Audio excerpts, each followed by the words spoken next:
আসসালামু আলাইকুম প্রিয় দর্শক। আজকে আপনাদেরকে দেখাচ্ছি যে আমাদের যে মালচিং পদ্ধতিতে আমরা যে বেগুন চাষ করেছিলাম, সেই বেগুনগুলো দেখেন কত সুন্দরভাবে টলটলা হয়ে উঠতেছে। আমরা জানি যে বৃষ্টির কারণে কিন্তু বেগুন মারা যায়। আর আমাদের এই যে পলিথিন দিয়ে ঢেকে দেওয়ার কারণে কিন্তু আমাদের যে বেগুনগুলো ছিল সেগুলো আর মারা যাবে না।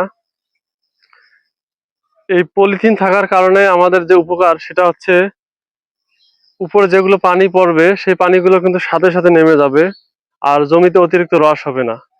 আমরা সাধারণত জানি যে জমিতে যদি অতিরিক্ত রস হয়, সেই রসের কারণে কিন্তু আমাদের বেগুনের গাছ মারা যায়। বেগুন বলি আর মরিচ বলি, যাই বলি আমরা, সেগুলো কিন্তু অতিরিক্ত রসের কারণে মারা যায়।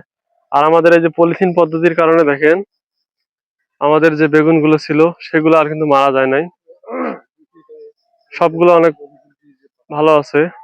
আর আমাদের এই এই যে বীজগুলো হচ্ছে, এগুলো হচ্ছে কিন্তু দেশি জাতের 12 মাসি বেগুন।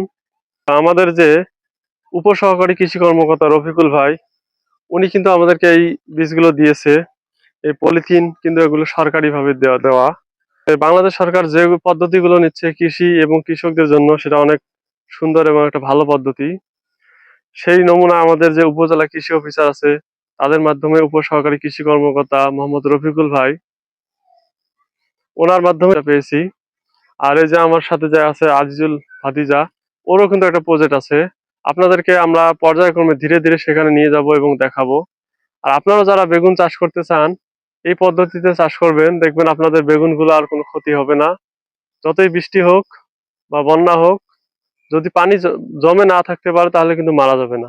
আপনারা এই পদ্ধতিতে বেগুন চাষ করবেন, দেখবেন অনেকটা ভালো সফলতা পাবেন। ধন্যবাদ সবাইকে।